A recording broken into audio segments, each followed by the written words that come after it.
Si tú eres de Cristo, estás en una carrera. Eres un maratonista de Jesús. Eso lo vimos al inicio de nuestro estudio del capítulo 12 de la Epístola a los Hebreos, cuando el autor decía: por tanto, nosotros también, teniendo en derredor nuestro tan grande nube de testigos, despojémonos de todo peso y del pecado que nos asedia, y corramos con paciencia la carrera que tenemos por delante, puestos los ojos en Jesús. También vimos que estamos inscritos en un gimnasio de entrenamiento. Y eso lo veíamos en el versículo 11, cuando dice: es verdad que ninguna disciplina al presente parece ser causa de gozo, sino de tristeza, pero después da fruto apacible de justicia a los que en ella han sido ejercitados.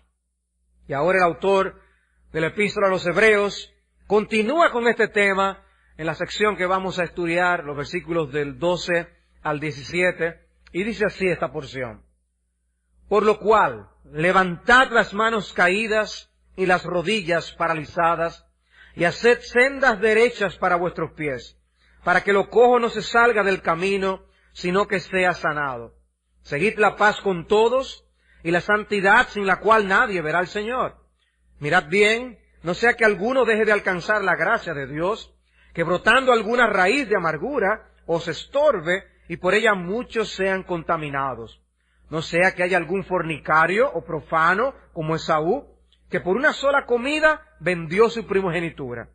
Porque ya sabéis que aún después, deseando heredar la bendición, fue desechado, y no hubo oportunidad para el arrepentimiento, aunque la procuró con lágrimas. Algunos de los lectores de la carta habían estado perdiendo el ánimo.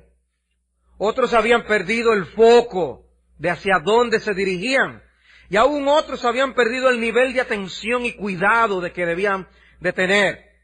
La concentración que se necesita para poder evitar las amenazas y los peligros que hay a nuestro alrededor. Y yo quiero que veamos, a la luz de estos textos que leímos, estos versículos, 3 marcas del verdadero atleta de Jesús. 3 marcas que podemos identificar, cosas necesarias para poder tener un buen desempeño como atletas de Jesús que somos. Y la primera marca es la marca de la energía. La energía. Y yo veo este aspecto en los versículos 12 y 13. Observen cómo el autor le dice: levantad las manos caídas y las rodillas paralizadas, haced sendas derechas para vuestros pies, para que lo cojo no se salga del camino, sino que sea sanada. ¿Cuál es la imagen que se está comunicando aquí? Yo creo que es la imagen de alguien que está decaído. Es la imagen de alguien que no puede ni arrastrar bien los pies ya, de lo pesado que se le han puesto los pies. Es un corredor exhausto. Se supone que cuando uno corre, los brazos se mueven en coordinación con las piernas. Y es hasta un impulso que nosotros tenemos en las manos. Es natural, nadie corre así normalmente, ¿verdad? Sino que la gente mueve los brazos. Las piernas se entumecen y nos sentimos que no podemos dar un paso más. Y nosotros necesitamos por eso energía que nos ayude a movernos todavía un poco más. Es el momento cuando solamente vemos la pierna moverse una delante de la otra, no la podemos ni levantar. Nos duele. En esa condición, el corredor ya no retiene la forma. Tú ves, cuando los corredores comienzan, se ven bien, tienen una postura adecuada, un movimiento adecuado, pero ya al final, ya eso es nada más cruzar la meta, lo que quieren, porque ya no pueden más ni con sus propios cuerpos. La mecánica no está bien, la carrera entonces no está bien. Y eso hace que vengan muchas lesiones también cuando el corredor ya está corriendo en ese momento así, nos torcemos el tobillo, nos dislocamos algo, nos da calambre. Son cosas que pueden hacer que no podamos terminar la carrera. ¿Has estado tú así alguna vez? ¿O estás así ahora? ¿Desanimado? Que dices: yo no puedo más, yo estoy cansado. Hay tantas aflicciones, tantas luchas. La vida cristiana es tan difícil, tiene tantas cosas que se nos oponen. Yo creo que el autor está viendo eso en sus lectores. Yo creo que él está diciendo que ellos debían correr esta carrera y guardar la energía para correr bien, cuidarse. El cuerpo está exhausto, se han agotado las reservas de energía. ¿Han estado ustedes en alguna ocasión así? Sin energía no hay carrera. Para correr se necesita energía. Y es por eso el cuerpo aún se entrena para nosotros poder consumir la energía de las grasas una vez ya consumimos la energía de los carbohidratos del cuerpo. Después que cuando estamos en una carrera larga, la primera energía que se usa son los azúcares, los carbohidratos que tenemos fluyendo en nuestra sangre. Pero una vez eso se agota, el cuerpo empieza a consumir las grasas. Y el cuerpo se entrena para que eso pueda hacer así. Para que el ácido láctico no nos permita detenernos por el dolor en las piernas. Por eso días antes de una carrera, empezamos a consumir los alimentos apropiados. Especialmente el día antes de la carrera, se organizan aún cenas donde los corredores ingieren pastas, porque eso brinda carbohidrato, energía que los corredores pueden utilizar. Dependiendo de la longitud de la carrera, también es necesario consumir bebidas que no solo nos hidraten, sino que también nos den energía. Y hay ciertos alimentos también que se pueden consumir en medio de un maratón. Una de las experiencias más gratificantes ha sido para mí ver a personas de la calle, uno ir corriendo por ciertas urbanizaciones, y personas de la calle salen con bandejas brindando alimentos.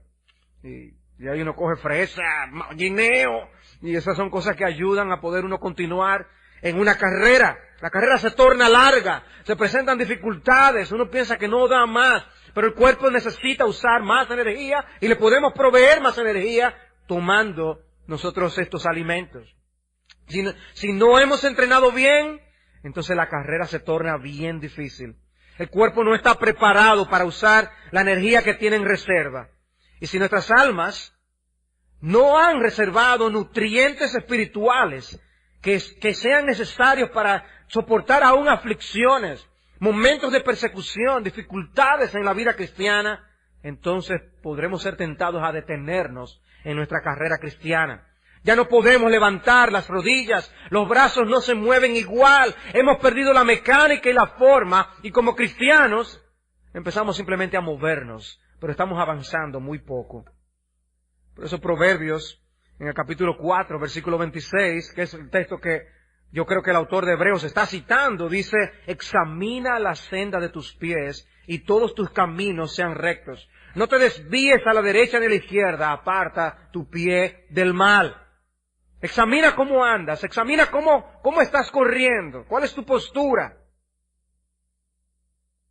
Normalmente cuando la Biblia habla de la forma en que andamos, del camino que transitamos, está haciendo referencia a nuestra conducta. Y la pregunta es: ¿encaja tu conducta con la profesión de fe en Cristo que tú tienes? ¿Encajan tus costumbres, tus hábitos, con lo que tú dices de Cristo? Con lo que es tu identidad como seguidor y discípulo de Jesucristo. Lo que tú haces día a día, lo que tú amas, lo que aborreces, tu rutina, ¿corrobora que tú eres de Cristo? La energía espiritual es imprescindible, hermanos, para seguir. La vida cristiana necesita un nivel adecuado de energía para poder correr y no ser gente que esté corriendo pobremente. Es evidente que el Señor quiere que tú corras bien. El Señor quiere que yo corra bien.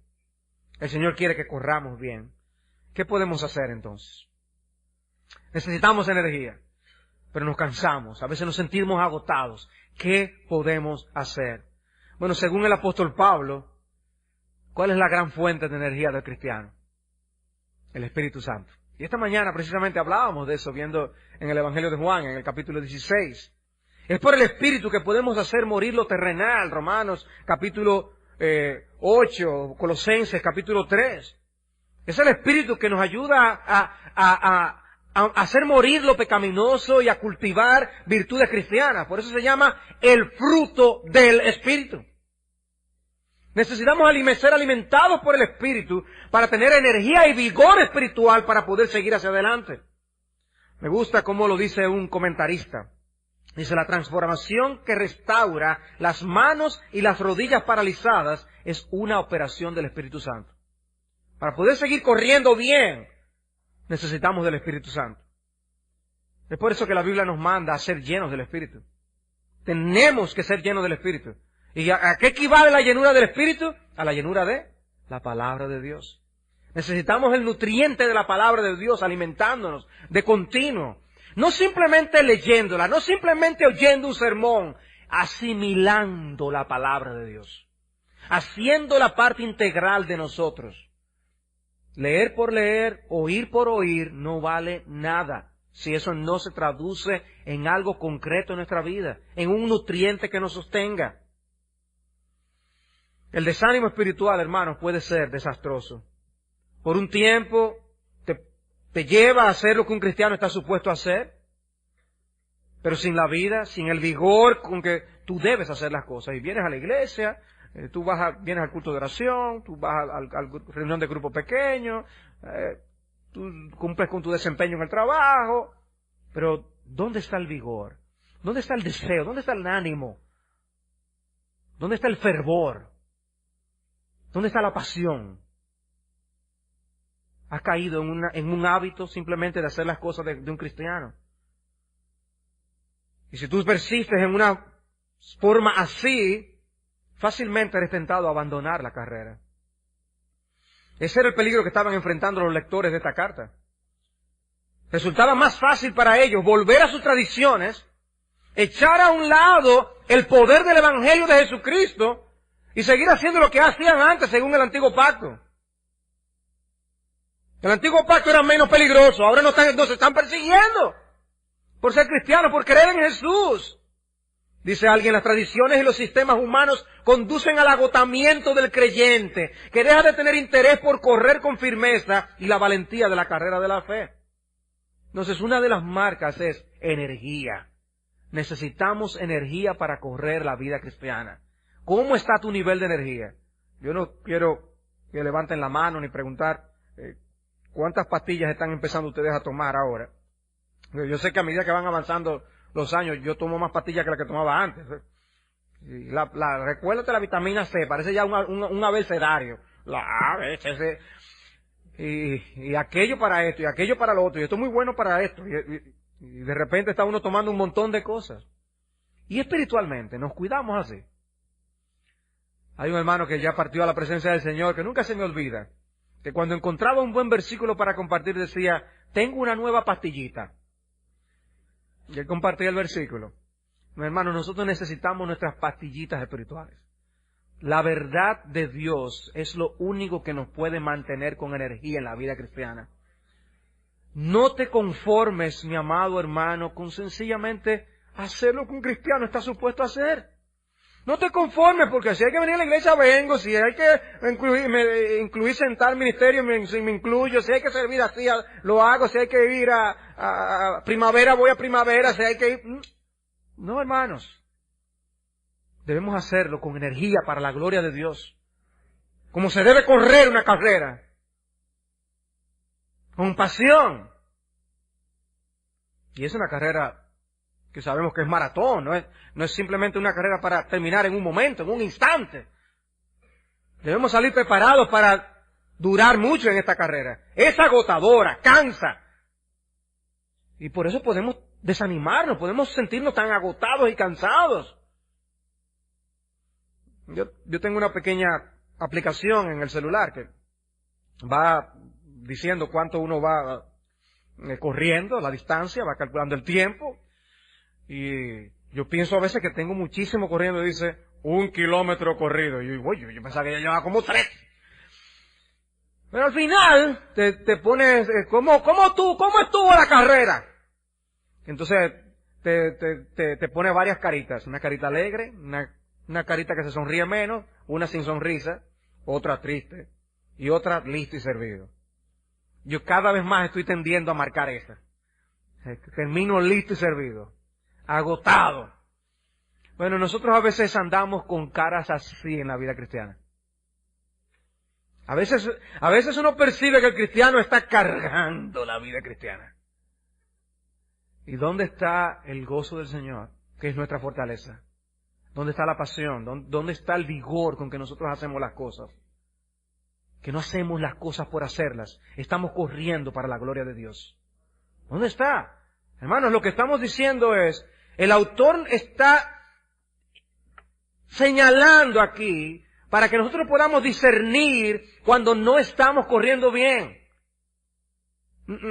A ti te falta energía y por eso no se encaja bien. Levanta esas manos caídas, levanta esas rodillas paralizadas. Encaja con nosotros. No estamos corriendo bien. Necesitamos energía. Servimos a Jesús. Servimos al que dio su vida por nosotros. ¿Cómo vamos a correr para Él? ¿Ven el reto? ¿Ven la marca de un atleta de Jesús? Debe hacer esto con energía. En segundo lugar, veo en el versículo 14 que el atleta de Jesús debe de mantener el enfoque. El atleta de Jesús debe mantener el enfoque. Dice el versículo 14, seguid la paz con todos y la santidad sin la cual nadie verá al Señor. Seguid la paz con todos y la santidad sin la cual nadie verá al Señor. Perseguid es la idea del texto. Correr tras algo. Es algo intencional. El buen corredor se mantiene enfocado durante la carrera. Él sabe para qué corre, conoce lo que tiene que hacer durante la carrera, no desperdicia sus energías. Él trata de conocer la ruta para no verse dando vueltas innecesarias. Ustedes se imaginan un corredor que de repente se vea dando vueltas a la manzana y no sabe por dónde es que tiene que ir. Desperdicia energía, tiempo, llega tarde. A lo mejor ni llega, no termina porque la gastó dando vueltas. Bueno, nosotros, hermanos, no corremos a locas la carrera cristiana. Nosotros estamos persiguiendo cosas específicas. Por ejemplo, el Señor nos dice en Mateo 10:38, sigue en pos de mí. Andamos detrás de Cristo. Por eso la carrera es con los ojos puestos en Jesús. Tiene un objetivo. Mantenemos el foco. O Pablo en Romanos 12:9, seguid lo bueno. Y lo mismo lo dice en 1 Tesalónicas 5:15. Lo bueno. 1 Corintios 14:1, seguid el amor. 1 Timoteo 6:11, sigue la justicia, la piedad, la fe, el amor, la paciencia, la mansedumbre. Y en 2 Timoteo le recuerda otra vez, Timoteo, sigue la justicia, la fe, el amor, la paz. Cosas específicas que perseguir. De manera que estas cosas que menciona el versículo 14 no son las únicas que un cristiano tiene que perseguir, pero él se dedica a dos. Él menciona dos, de manera, se concentra en dos cosas que hay que procurar, que hay que cultivar. Donde hay un esfuerzo consciente, hay que perseguir estas cosas. Paz y santidad. Paz y santidad. No corremos a locas. Estamos corriendo tras la paz. Estamos corriendo tras la santidad. Dice, seguid la paz con todos. Nosotros somos admiradores y seguidores del Dios de paz. Y eso nos hace pacificadores. Tú admiras al Dios de paz. Debes seguir al Dios de paz. Nosotros somos seguidores del príncipe de paz. Y eso nos hace a nosotros pacificadores también. O sea, ¿cómo podemos ser admiradores del Dios de paz, seguidores del príncipe de paz y no procurar la paz? Es una contradicción. El mismo Señor nos dice, bienaventurados los pacificadores, porque ellos serán llamados hijos de Dios. No solamente amamos la paz, sino que procuramos esa paz con otros.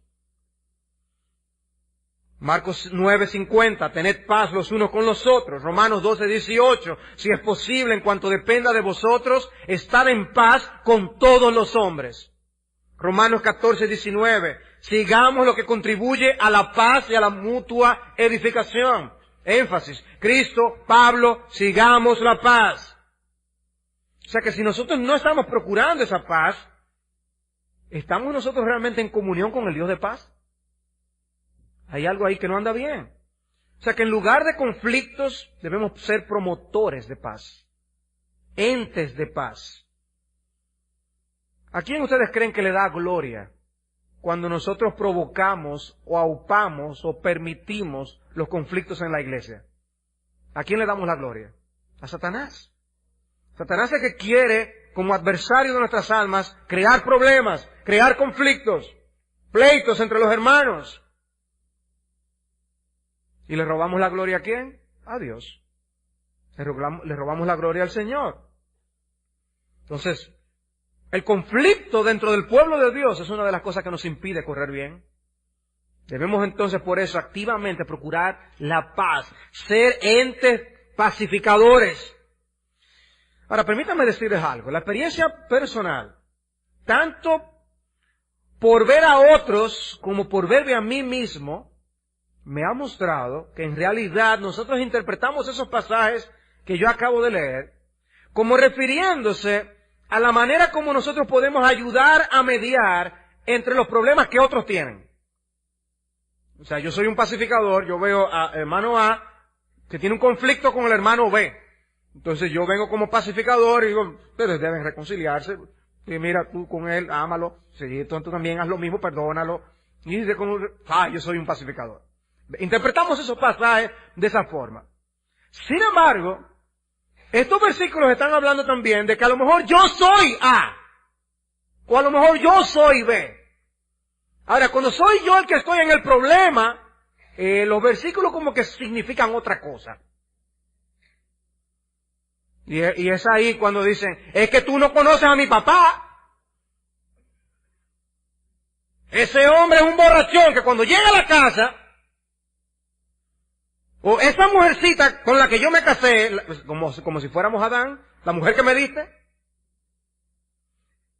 entonces es imposible aplicar esos versículos. O sea, claro, yo los uso como pacificador si es para ayudar a otros dos, pero si es para resolver el problema conmigo, no, el otro es el que tiene que ceder. En cuanto dependa de vosotros, estad en paz con todos los hombres. O sea, que si fuera por ti lo que estoy diciendo, deberías estar en paz. Pero a veces no manifestamos esa actitud que busca resolver los conflictos, solucionar el problema. Somos de los entes que causamos el problema, mantenemos el problema, complicamos el problema. Y las cosas se mantienen en una tensión, un nivel de tensión que hace imposible prácticamente que las cosas se solucionen. Nuestros versículos son para que tú y yo nos lo apliquemos a nuestra propia vida. No podemos aplicar una interpretación deficiente cuando se trata de nosotros. Si somos honestos con nosotros mismos, a veces somos nosotros mismos los que provocamos el conflicto. Esos versículos son fantásticos de cumplir cuando se trata de otros. Pero si eres tú ante un conductor que te hace algo en la calle, ante un vecino que te está poniendo las cosas difíciles, entonces ya es otra cosa. Eso te da licencia para obviar estos textos. No. Hermanos, debemos estar siguiendo la paz como corredores, están bien enfocados. Mantén el foco. Esta marca del corredor, del atleta de Jesús, es que mantiene el foco persiguiendo las cosas correctas. Ir tras esta paz implica declarar la guerra a la altivez y al enojo, que son grandes causantes de discordias y contiendas, según el libro de Proverbios. Tanto la soberbia, el orgullo, como la ira, son cosas que nos impiden muchas veces estar en paz con otros. De manera que estar activamente procurando estas cosas significa muchas veces aplastar el orgullo, decir que no a algo que nosotros queremos, mordernos la lengua para no decir algo en el tono incorrecto. Incluye eso. Mantén el foco. Tú no vas a ver un corredor que sabe lo que está haciendo, distraído, corriendo como 1000 por 1000 sitios distintos. Él mantiene una línea, él sabe hacia dónde va, lo que hace. Eso debemos hacer nosotros. Con la paz y con la santidad. Con la santidad también, seguid la santidad, sin la cual nadie verá al Señor. Y por santidad debemos entender tanto la separación de lo pecaminoso como el cultivo de las virtudes que nos hacen más semejantes a Cristo. Y ustedes saben, no debemos dejar que la paz llegue sola. Debemos ser pacificadores, entes que procuran la paz, activos. Y lo mismo con la santificación. Debemos ir tras la santidad, correr tras la santidad, no esperar que llegue sola. La voluntad de Dios es vuestra santificación. que os apartéis de fornicación. La santidad es, la voluntad de Dios es santificación. ¿Cómo? Apártate de fornicación. Hay algo que tú tienes que hacer. Al tú correr tras la santidad, hay medidas que tomar. En este caso, 1 Tesalónica 4:3. Estos hermanos, en el contexto en que estaban, Pablo les aconseja, hermanos, cuídense de la fornicación. La voluntad de Dios es santificación. Cristo decía en Mateo 5:8, bienaventurados los de limpio corazón, porque ellos verán a Dios. ¿Ustedes recuerdan? Nuestro texto dice, seguid la santidad sin la cual nadie verá al Señor. Aquí Cristo dice en Mateo 5:8, bienaventurados los de limpio corazón, porque ellos verán a Dios. En ambas declaraciones, la de Hebreos y la de Cristo, la santidad y el ver a Dios están relacionados. Hay un paralelo allí. Y el Salmo 24 tiene una idea similar, cuando en el versículo 3 dice, ¿quién subirá al monte de Jehová? ¿Quién estará en su lugar santo? El limpio de manos y puro de corazón. Hay una relación con aquel que Dios acepta en su presencia y aquel que no. Y el que acepta en su presencia es el santo. Si decimos que tenemos comunión con Él, 1 de Juan 1:6, y andamos en tinieblas, mentimos, no practicamos la verdad. La santidad es parte de la conducta de un hijo de Dios. Todo aquel que permanece en Él no peca, 1 de Juan 3:6. Todo aquel que peca no le ha visto ni le ha conocido. Hijitos, nadie os engañe, nadie os engañe. El que hace justicia es justo como Él es justo. El que practica el pecado es del diablo, porque el diablo peca desde el principio. Y Pedro nos dice con muchísima claridad, sed santos, porque yo soy santo. Sed también vosotros santos en toda vuestra manera de vivir, como aquel que os llamó es santo. Entonces, ¿cómo son los hábitos? ¿Cómo están los hábitos en tu vida? ¿Son hábitos santos y santificantes? ¿Son hábitos impuros o contaminantes? ¿Contrasta tu vida con la del Señor o se asemeja a la del Señor? No debemos temer compararnos con el Señor, porque la meta de Dios el Padre al escogernos es hacernos semejantes a Cristo. Y el propósito de la santificación progresiva es que poco a poco nosotros cultivemos las cualidades de Cristo en nuestra propia vida personal. Nunca vamos a llegar a la perfección aquí, pero debe ser nuestro gran anhelo parecernos cada vez más al Señor y poder desarrollar ese carácter de Cristo. No hemos llegado, pero como dice el apóstol Pablo, una cosa hago, extendiéndome lo que está delante, yo corro. Debemos correr, no huir, esa es la meta, Cristo. Me encanta por eso el título del libro de Jerry Bridges. ¿Qué título más apropiado? En pos de la santidad. En pos de la santidad. Es en pos de la santidad que debemos de andar. Esa es la idea de este texto. Me encanta esta cita de Donald Carson en uno de sus devocionales. Él dice, no llegamos a la santidad dejándonos llevar a la deriva. Dice, móntate en una yola, ponla en la playa y déjala que se vaya sola. Dice, no. La santidad no llega así. Aparte del esfuerzo impulsado por la gracia, las personas no gravitarán hacia la piedad, la oración, la obediencia a la Escritura, a la fe o al deleite al Señor. Nos vamos a la deriva hacia la transigencia y la llamamos tolerancia. Nos vamos a la deriva hacia la desobediencia y la llamamos libertad. Nos vamos a la deriva hacia la superstición y la llamamos fe. Acariciamos la indisciplina de la pérdida de dominio propio y la llamamos relajamiento. Nos acomodamos desgarbadamente hacia la falta de oración y nos engañamos a nosotros mismos pensando que hemos escapado del legalismo. Nos deslizamos hacia la falta de piedad y nos convencemos a nosotros mismos de que hemos sido liberados. Dice, hermanos, todas estas marcas espirituales no se llegan dejándonos ir en una barca. Tenemos que procurarlas intencionalmente. Corre tras la santidad. Corre tras la paz. Procura. ¿Has perdido el foco en tu carrera? ¿Has perdido de vista hacia qué tú estás corriendo? Pues Hebreos aquí nos recuerda para qué tú corres. Tú persigues estas cosas en tu vida cristiana. ¿Estás tú conscientemente persiguiendo estas cosas o has descuidado estas facetas de la vida cristiana? Finalmente, en los versículos 15 al 17, si hemos visto que una marca es la energía y que la segunda marca es el enfoque, se mantiene enfocado, la tercera cualidad no comienza con E, pero es el cuidado. el cuidado y la concentración que el atleta de Jesús debe de tener. Y lo dicen estas palabras: mirad bien, mirad bien.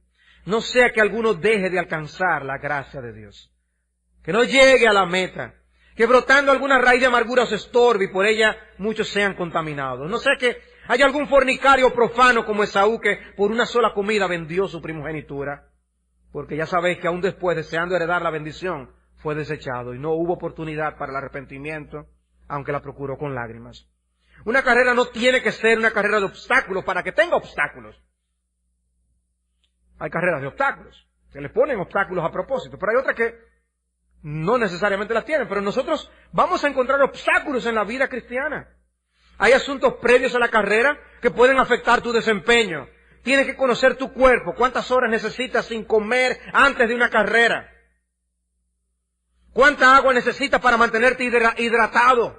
¿Qué tan descansado debes estar? Porque muchas cosas te pueden afectar en la carrera.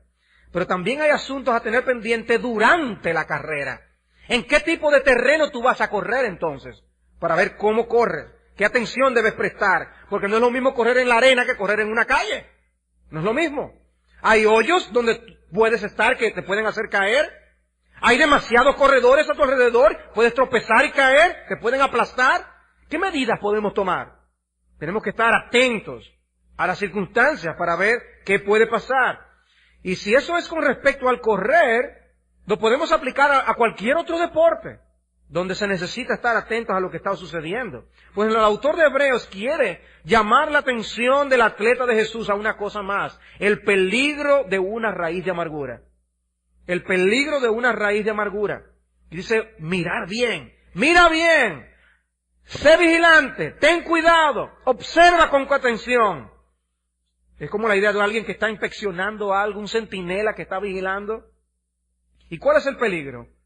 Que alguno no alcance la gracia de Dios. ¡Wow! Es un serio peligro. Porque ¿para qué salimos corriendo? ¿No queremos llegar al otro lado? Ya el autor había expresado una idea similar en el capítulo 4, cuando dijo: temamos, no sea que permaneciendo aún la promesa de entrar en su reposo, alguno de vosotros parezca no haberlo alcanzado. En ese momento habla del reposo, no entrar al reposo. Aquí dice es no alcanzar la gracia. Ese es el peligro. Y el peligro es la apostasía. La apostasía de la que tanto el autor nos ha advertido a lo largo de todo el libro. Tengan mucho cuidado, no sea que alguno no llegue. Y él está citando Deuteronomio capítulo 29, versículo 18, que dice así: no sea que haya entre vosotros hombre o mujer, familia o tribu, cuyo corazón se aleje hoy del Señor nuestro Dios, para ir y servir a los dioses de aquellas naciones. No sea que haya entre vosotros una raíz que produzca fruto venenoso y ajenjo. ¿Ven lo que está diciendo? ¿Cuál era el problema de ellos? Dejar a Dios. No sea que alguien, familia o tribu, se aleje de Dios. Se levante una raíz de ajenjo en el corazón. El peligro es que nosotros empezamos a sustituir a Dios por otras cosas, a encontrar satisfacción en otras cosas más que en Dios. Y eso puede hacernos desviar completamente de la carrera. Y eso es lo que él llama apostasía. Y nos da el ejemplo de Esaú. Es como si él estuviera viendo a la gente correr y pone los ojos en Esaú. Dice, pero Esaú está perdiendo el ritmo. Esaú está completamente agotado. Esaú está con las manos caídas, las rodillas paralizadas. ¿Qué está pasando con Esaú? Esaú se detuvo. Esaú se devuelve. Esaú cambió a Dios. Y si tengan cuidado, no hagan ustedes lo mismo. No sea que alguno deje de alcanzar la gracia de Dios. No sea que haya algún fornicario profano como Esaú, y lo está diciendo a creyentes, a una iglesia que profesaba fe. Tengan cuidado. El autor no quería que entre ellos hubiera fornicarios o profanos como Esaú. ¿Y por qué le llama fornicario? Bueno, yo creo que él llama fornicario porque había sido infiel al Dios que se le había revelado a ellos como familia. Y él cambió los privilegios divinos por otras cosas, por un plato de lentejas. Menospreció a Dios. Y por eso le llama también profano. Lo sagrado lo dio como por inmundo, por una porquería. Para Esaú era una porquería. ¡Qué triste! Pero eso es la idea del pasaje. Por un plato de lenteja cambió a Dios. ¿Ven el punto de la advertencia contra la apostasía aquí una vez más que tanto este libro nos ha recordado? Habla de alguno no alcanzar la gracia. Habla de que ya no hubo más oportunidad para el arrepentimiento para Esaú. Nada pudo dar marcha atrás al problema, ni las lágrimas más sentidas, ni los ruegos más insistentes. Él escogió pensar poco en las cosas de Dios y se encontró a sí mismo condenado a vivir sin el Señor para siempre. ¡Wow! ¡Qué triste! Esaú menospreció la herencia y dice a ellos, ahora tengan ustedes cuidado, Dios nos ha dado herencia y ustedes no la descuiden tampoco. Hermanos, entonces, ¿qué tenemos que hacer? Cuida tu salud espiritual. Mantén tu condición de atleta de Jesucristo. El peligro de no hacerlo es la descalificación final.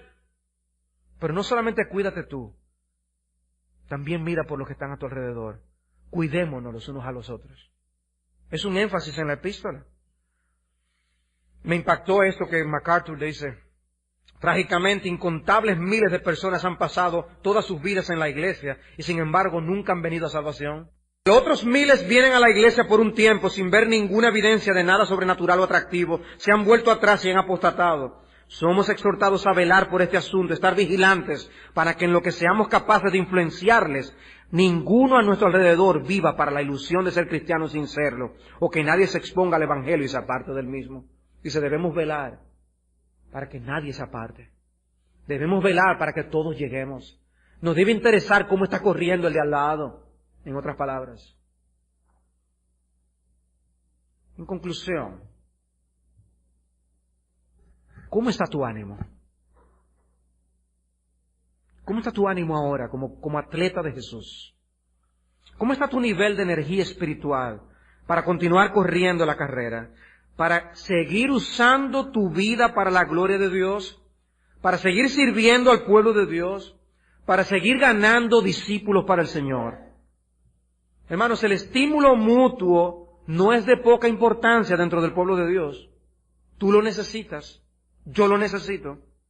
Necesitamos ser estimulados, necesitamos estimularnos los unos a los otros. La misma epístola de los Hebreos habla de eso. Deseamos que cada uno de vosotros muestre la misma solicitud hasta el fin para plena certeza de la esperanza. 6:11. Él nos anima, el autor sabe cómo animarnos. El autor sabe cómo empujarnos. Y los que corren saben, los que han corrido en una carrera saben lo bueno que es tener personas al borde del camino diciendo, sigan adelante, eso es, tú puedes. Eso anima. Pues nosotros aquí estamos siendo llamados por el Espíritu de Dios a que nos animemos los unos a los otros. Exhortados los unos a los otros cada día entre tanto que se dice hoy, para que ninguno se endurezca por el engaño del pecado. Hebreos 3:13. O Hebreos capítulo 10, versículo 24, y consideremos unos a otros para estimularnos al amor y a las buenas obras, no dejando de congregarnos como algunos tienen por costumbre, sino exhortándonos y tanto más cuanto veis que aquel día se acerca. Primera Tesalónicas 5:11, animaos unos a otros. Animaos unos a otros. Colosenses 3:16, la palabra de Cristo mora en abundancia en vosotros, enseñándoos y exhortándoos unos a otros. Tenemos que exhortarnos unos a otros. Es obvio, hermanos, que Dios reconoce que necesitamos el estímulo que otros nos dan. Qué bueno es cuando tú has sido estimulado. Estimula a otros. Estimula a otros. Muchas veces sucede que hay muchos que necesitamos de una palabra de aliento a nuestro alrededor, pero parece que nadie la administra. Otras veces hay hermanos y hermanas con la palabra de exhortación que necesitamos escuchar, pero no tenemos disposición ni humildad para recibirla. Déjate exhortar. Déjate animar. El cuerpo de Cristo necesita un buen ministerio de amonestación. Estamos en lo cierto, yo estoy de acuerdo. Pablo dice que una iglesia madura será aquella en que podemos amonestarnos piadosamente los unos a los otros. Pero no es de eso que está hablando este texto. A veces estamos demasiado prontos a amonestarnos pero no prontos a exhortarnos y animarnos. El mismo Señor nos dijo que estamos más prestos a ver la paja en los ojos de los demás y no a sacar la viga que está en la nuestra. Hermanos, necesitamos hoy como iglesia, nosotros, iglesia bíblica del Señor Jesucristo, necesita con urgencia ser contagiada con un espíritu de exhortación, de manera que nos animemos más los unos a los otros. Necesitamos como iglesia esto, hermanos. Dios no nos ha dejado esto para practicarlo a nuestra discreción. Él nos mandó a hacerlo. Necesitamos animarnos unos a otros. Porque nos desanimamos y nos cansamos en medio de la carrera, amados hermanos. La batalla es dura. Tenemos suficientes enemigos allá afuera, ataques fieros del enemigo de nuestras almas. Unámonos más, estimulémonos más. La carrera ha cansado a muchos, se supone que canse. La carrera cansa, correr cansa. Pero animémonos para seguir corriendo hasta que lleguemos a la meta, no antes. No descanses antes. Anímate y anima a otros. El versículo 12 de Hebreos es una cita de Isaías 35:3, donde en Isaías dice: fortaleced las manos cansadas, afirmad las rodillas endebles. Ahora, ¿saben ustedes lo que dice el versículo 4 de ahí de Isaías? Dice: decid a los de corazón apocado, esforzaos, no temáis. He aquí vuestro Dios viene con retribución, con pago. Dios mismo vendrá y os salvará. Díganle a los que están apocados, que ya no tienen fuerza, díganle que se esfuercen, que no tengan miedo, que Dios mismo viene a salvarlos.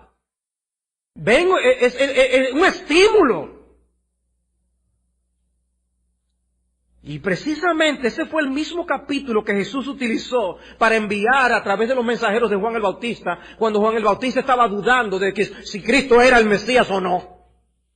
Y Jesús le envía este mismo pasaje. Pero le lee los versículos 5 y 6. Quizás se lo envió también, pero lo que registra el texto de Mateo es solamente ese. Pero es interesante que es un contexto de estímulo. Hermanos, a nuestro alrededor hay muchos siervos desanimados. ¿No tienes tú una palabra de aliento para ellos? No te quedes esperando que a ti te lleguen las palabras de aliento. Proponte tú ser un instrumento de aliento en las manos del Señor. Proponte tú hoy, mañana, esta semana, ser un instrumento de aliento para otros en las manos del Señor. Hermano, yo aprecio lo que tú estás haciendo para el Señor. ¿Cuándo fue la última vez que tú le dijiste eso a un hermano de tu congregación? Hermano, yo sé el tiempo, el sacrificio que es para ti, lo que tú estás haciendo para servir a Cristo. Y hermano, mira, hermana, yo sé que lo que tú haces es tras bastidores, que no mucha gente sabe. Yo aprecio lo que tú haces, mi hermana. Gracias. Hermano, yo creo que si nosotros nos decimos eso más los unos a los otros, el ánimo va a aumentar en medio de nosotros, hermanos. Porque estamos cansados, nos cansamos, porque estamos corriendo. Pero qué bueno, nunca se me olvida. Yo creo que yo una vez hice esta historia. Iba agotado en medio de una carrera. Me faltaban los últimos 500 metros. Y vino un corredor que ya había terminado y se había devuelto. De esa gente que corren rápido. Y dijo: vamos, levanta la rodilla, levanta la rodilla. Y eso me dio ánimo para terminar. Y yo hice esfuerzo para levantar mi rodilla más, porque estaban caídas. Hermano, ustedes no saben la diferencia que puede hacer una palabra de aliento en un hermano, una hermana, para seguir corriendo la carrera. Anima a tus hermanos. Estimula a tus hermanos. Y concluyo con esta cita de Isaías 40. ¿No has sabido? ¿No has oído que el Dios eterno es Jehová, el cual creó los confines de la tierra? No desfallece, no se cansa, ni se fatiga con cansancio, y su entendimiento no hay quien lo alcance. Él da esfuerzo al cansado y multiplica las fuerzas al que no tiene ningunas. Los muchachos se fatigan y se cansan, los jóvenes flaquean y caen, pero los que esperan a Jehová tendrán nuevas fuerzas. Levantarán alas como las águilas, correrán y no se cansarán, caminarán y no se fatigarán. Oh, que el Señor use su palabra para, a través de su Espíritu, permitirnos desarrollar estas 3 marcas que los atletas de Jesús deben tener para seguir corriendo la carrera que tenemos por delante. ¡Qué meta nos espera, amados hermanos! ¡Qué meta tan gloriosa! No te me canses, porque aún un poquito, y el que ha de venir vendrá, como termina el capítulo 10.